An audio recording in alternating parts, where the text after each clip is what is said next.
Walang kadala-dala. Bakit ginagamit pa rin ng mga bangag mga kababayan yung istilong paninira laban sa mga Duterte na hindi naman yan gumana dati-rati pa mga kababayan? Ginagawa pa rin nila. Alam nilang habang sinisiraan nila ang mga Duterte, lalo itong lumalakas mga kababayan dahil para nilang binibigyan ng bakuna. Ginawa pa rin ng mga buang mga kababayan dahil wala silang choice eh. Wala na rin silang ibang bala mga kababayan kundi ang manira. At hindi lang ang paninira mga kababayan. Dinagdagan na nila ng karahasan.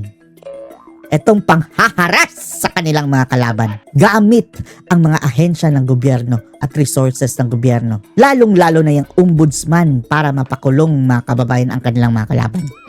Anong dahilan? Existential crisis, mga kababayan. Yan ang dahilan, ang kanilang existence. Dahil alam nila talagang malulusaw sila mga kababayan kapag mananalong presidente sa 2028 si VP Sara. Panoorin niyo po ha.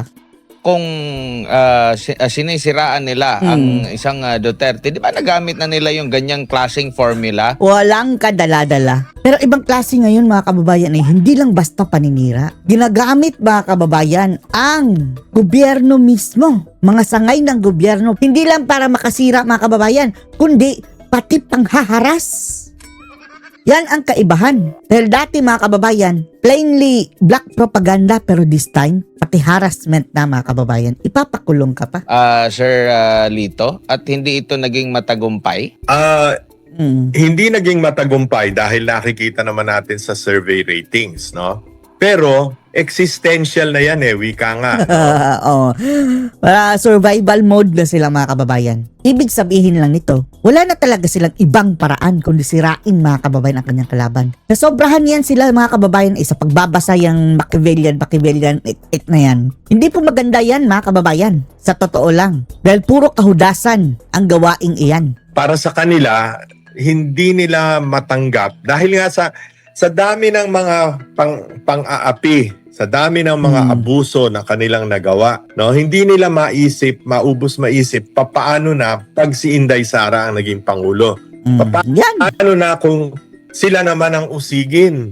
May karapatan naman at matuwid namang sila'y usigin, no? Nararapat na sila ay usigin. Tingnan mo yung ginawa nila kay Pastor Apollo, 'di ba? Kibuloy, 'di ba yung nagpupuyos ang damdamin ng mga taga Davao at ang mga milyon-milyong mga adherents ng KOJC.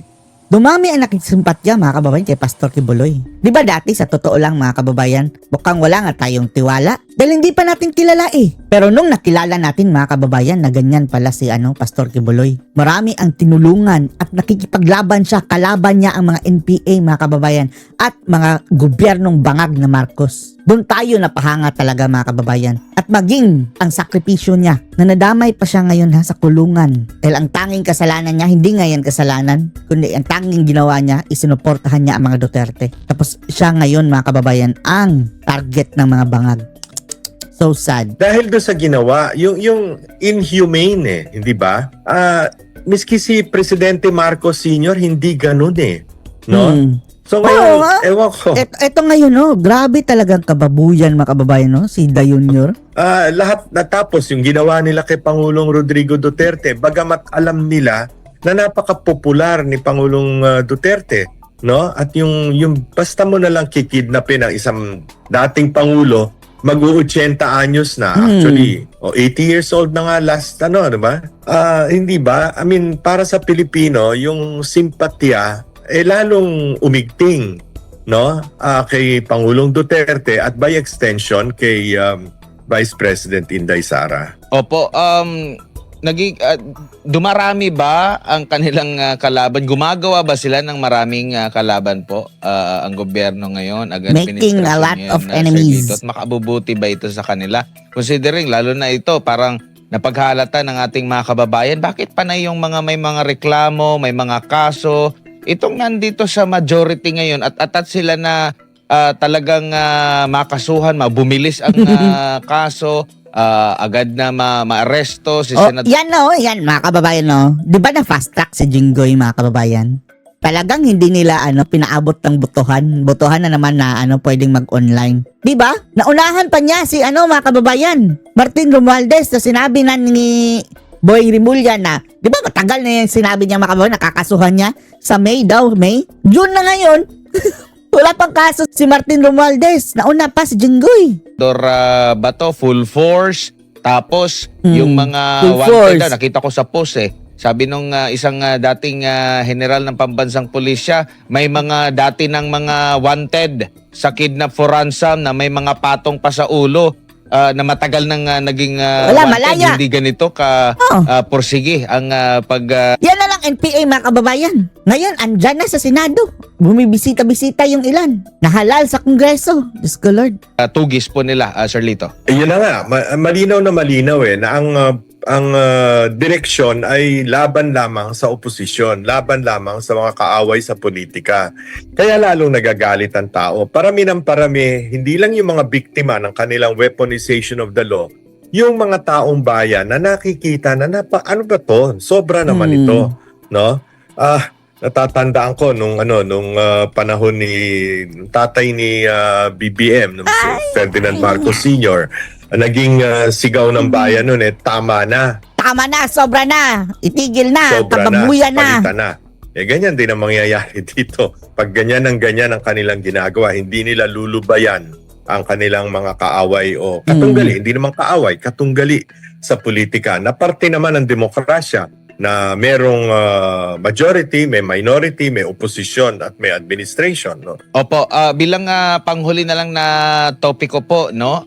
Panay ngayon ang paliwanag ng mga politiko na bumoto o papabor sila dito sa impeachment laban sa pangalawang Pangulo sa kanilang mga constituents. Di ko lang alam, pangalawang beses na ba nila itong pagpapaliwanag kasi nung una, di ba?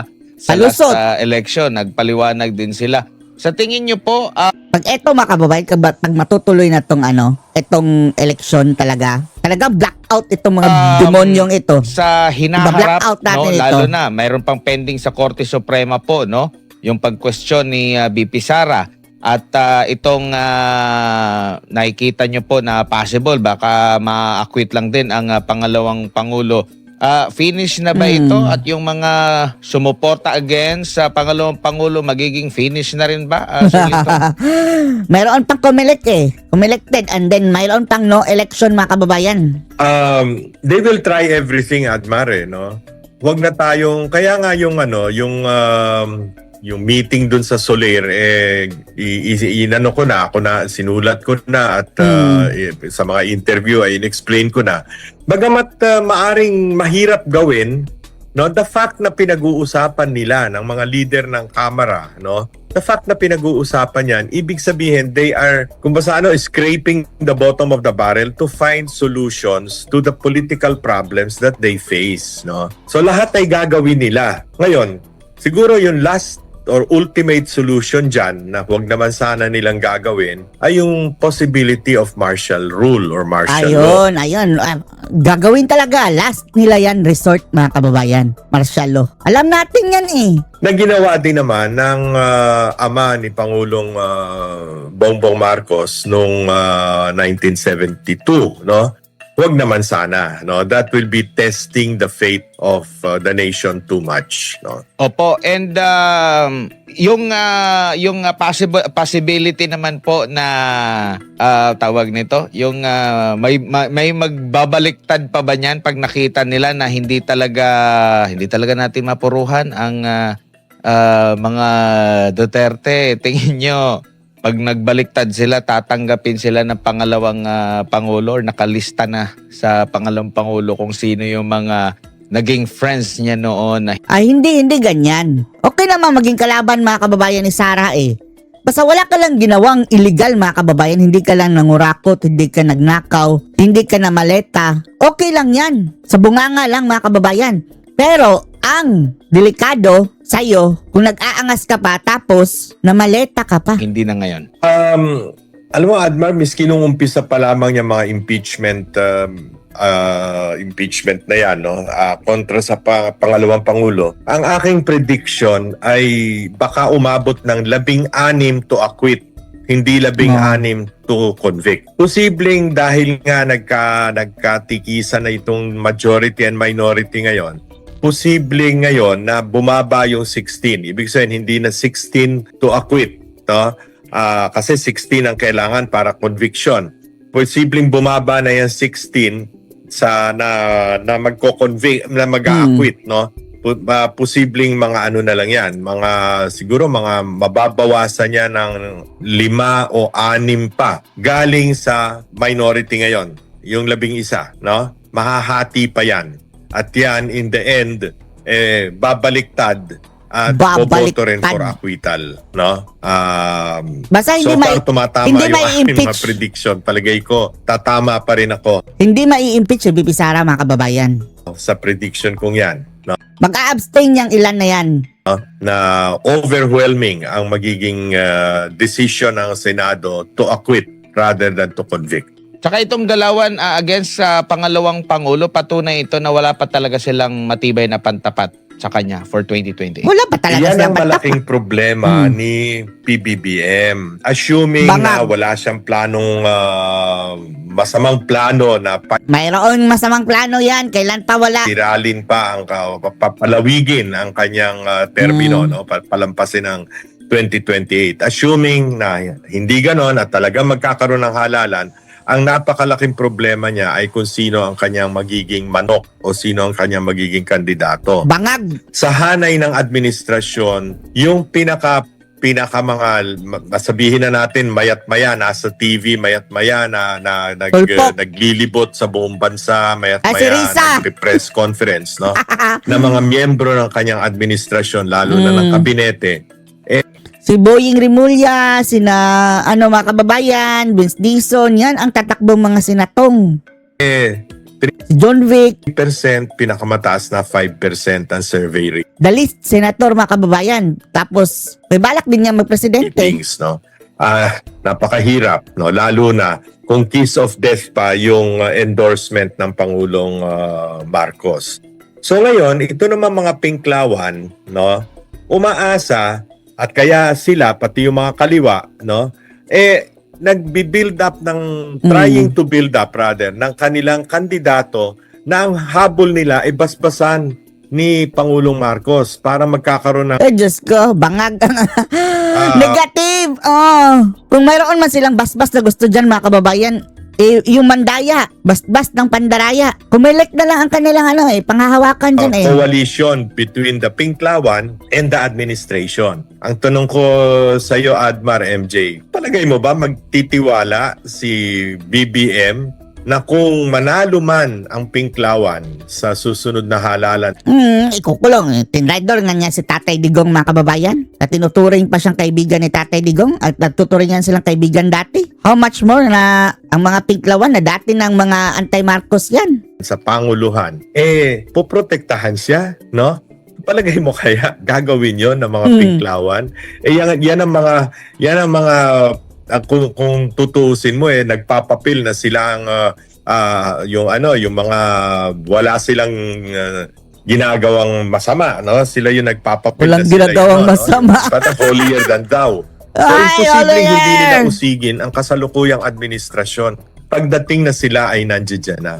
So yung possibility ng coalition, stop dreaming about it, no? Stop dreaming. Perish that thought. So yun pa rin, balik tayo sa sinimulan na sitwasyon ng ating politika. Wala silang makitang pantapat kay Vice President Inday Sara. Kaya sila hindi na nila malaman kung anong gagawin nila para ma-evade yung eventual presidency ni Vice President Inday. Sabi ng mga mamamayan, garapalan. Dito tayo ha. Kahihiyan, Yung nangyaring ng mga pagkukunwari. mga kababayan, pag-aresto sa Senado Powers kay and Jinggoy. authority of the Ombudsman as a Si Ombudsboying, mga kababayan, nasa likod yan constitutional body supposedly, ngunit nagsisilbing parang demolition operations weapon. Di umano ng gobyerno ni Marcos. Para Hindi di umano. Yan talaga ang nangyayari, ka-Eric. Ayan, lumpuin o paralisahin ang new majority bloc sa Senado. At ngayon nga, nagtagumpay sila, naaresto muli si Senator Jinggoy Estrada. At hindi pa umiinit ang paglipas ng balita, Attorney Raymond Bato, nag-announce na naman si Boying Rimulya, si Ombudsman Rimulya, na posible ay susunod na rin si Senator Joel Villanueva. Your reaction to this very disturbing, very alarming na mga uri ng kagarapalan sa paggamit ng poder ng isang constitutional body na alam natin na sadyang inilagay siya dyan ni Ginoong Marcos. Sir, your Ginoong Yes, bangag. ka Eric. Ang dami kasi niyang kalo na sinusuot eh. Mouthpiece siya ng government. Kinocommand niya yung mga DOJ using his position as a ombudsman. Oo nga, double na si purpose si Boying, mga kababayan, Siya ang ombudsman, tapos parang under pa niya ang DOJ, mga At the same kababayan, time, sa He is advocating everything, for the administration ni BBM. And basically, that is not allowed, And he is the kind That is of not allowed. ombudsman na ang hilig gumarap sa camera, interview, and everything, Akala naku, nagagandaan siya sa kanyang itsura, mga kababayan, parang kabalahibo lang din ni Kiko Matsing. It's clear, based on what's happening, that he is really advancing the interests of BBM. Hindi na po yung ginagamit niya yung posisyon niya, kay Eric, di ba? Hindi na kailangan natin yan i-debate pa, Hindi lang po alarming po talaga. Talagang nakakatakot, Nakakatakot po because he commands NBI, do this, investigate this. He tells DOJ to, well, it's so much, I don't know. I do not know if it will even fall as an impeachable offense para sa isang, kasi he can be removed through impeachment also, So, I don't know, but of course, we cannot do that now because kilaman ang may hawak ng gobyerno ngayon. And that's very, very, tama yung sabi mo, disturbing and alarming and clearly blatant, use of abuse of power. Kasi take note that marami siyang sinasabi na si Martin Romualdez papailan ng kaso. Mas mabilis pa sa alas 4 si Jingo Estrada hindi pa nga nakapagtanggap ng resolution ng ombudsman, Yung Friday night lang daw nila natanggap. Na-file na po yung mga kaso. Ibig sabihin, wala na pong chance, makapagbigay lang ng motion for reconsideration, tapos ma-avail ang lahat ng remedies under the law, meron na kagang warrant of arrest. Paano nila i-question ito ngayon? Na they have to surrender, and this one, para maka-acquire ng jurisdiction, para ma-question nila yun, And the fact is, non-bailable offense, kulong ka muna habang tinatalakay yung motion mo, questioning due process, and for not allowing you to avail your remedies under the law. It's very, I do not know, but I'm hoping that with what will happen this coming June 4, dahil lalabas na po yung testimony ng 18 Marines, kapag lumabas po yung testimony niya at isinabit sa kanya yung mga findings ng Blue Ribbon about this affidavit, pag hindi pa niya pinailan ng kaso yung mga personalities involved doon, ewan ko na lang, this is clearly selective prosecution. Attorney Bato, Yes, sir. since he is a constitutional officer and he occupies and exercises authority of a constitutional body, saan po ang remedy and disciplining venue kung ikaw ay inaabuso at nilalapastangan itong uri ng klase ng ombudsman? Saan ka tatak? Ganun din you have to file it ang impeachment proceedings. Impeachment Similarly, talaga? Impeachment proceedings. Ang problema lagi, sir, is wala tayong impeachment court And therefore we have to rely on what the Constitution says, So ganun the same process, although ang magiging presiding officer, unlike lang difference naman kapag presidente ang chief justice ang magpe-preside, But nevertheless, since an impeachable officer yan sila, ganun pa rin ang process sa Constitution. But do you think, siguro sa Congress pa lang daan, hindi na yan siya mapasa, because the allies nga niya lahat. Takot nga yung iba, sabi niya, you submit your SALN, titingnan ko, di ba, pa isa-isa. That's the main reason. Parang meron talagang braso. As my opinion ko, na talagang binabraso ni Boying talaga. He's very, he really used this Abusive, no? power talaga to somehow push the issue talaga na makuha nila. So far, lahat ng mga naging papel niya, Oh. Attorney Raymond, parang naging hotshot man, ano? I would say Parang- so na parang Parang tirador siya ni Yes, Marcos, yes, hindi na yes, siya yes. ombudsman ng Pilipinas. kasi I could somehow sana ba parang maging masabi ako na fair sana siya kung lahat sana pinaila ng kaso ba, no? To think, no, yung affidavit ni Gutesa, allegedly gagamitin daw niya yun against Martin Romualdez. But marami mang sinabi si Gutesa, hindi lang yun. Dapat kasi kung pailan mo lahat, no? Then para magkatotohanan na. Pero with what's happening now, let's analyze. Meron bang lahat political enemies ng kampo ni Duterte, lahat Everyone is political enemies. Si Saldico, palagay natin, hindi yan kasama sa Duterte camp. Pero may effort ba na ipinapahuli nila? Wala naman lang ginagamit na resources na papuntahin doon para to extradite here, ilipat dito sa atin. Walang effort, no? Because mas mabuti na doon ka lang. Pero kay Bato de la Rosa, buong resources ng Pilipinas, pera ng taong bayan na hanapin para gagamitin para maghanap kay Senator Bato de la Rosa. When in fact, ang issue po ng kanyang yung enforceability and validity of ng kanyang ICC warrant, i-question pa, di ba? So, Pero wala sana, Attorney Bato, Yes, although papunta natin siya, nagkaroon na ng prejudgment si Marcos dyan Inunahan na niyang Korte Suprema. Masama ang kanyang komentaryo, no? Irresponsible. Tinawag na niyang fugitive si Senator Bato de la Rosa.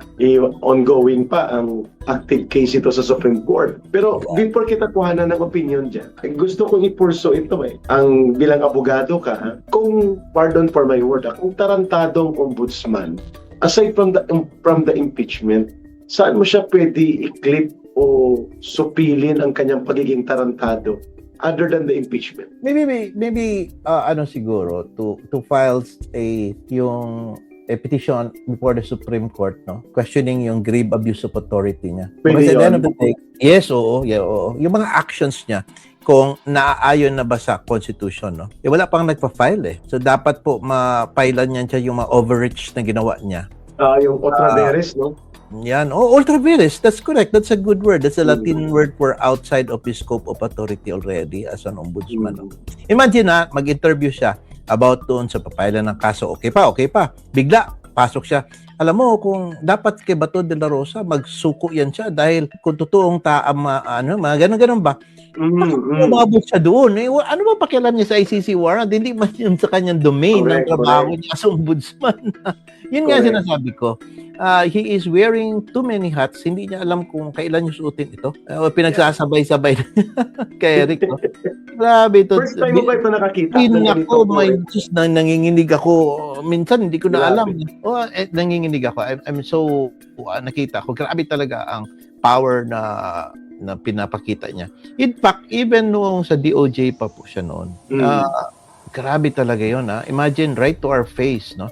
Telling that, kasi question kasi yung paghuli kay Tatay Digong, merong provision doon na dapat i-check nila kung na-comply ba nila yung pagharap kay Tatay Digong sa competent judicial authority. Competent judicial authority. Yes. Ang sinabi niya, the DOJ, headed niya noon is competent judicial authority. We are filing cases where we know we are getting warrant to present. We could identify if it is valid or not. Imagine that, right in our face. Kasama nung kanyang Prosecutor General at that time. And Si Padulyon.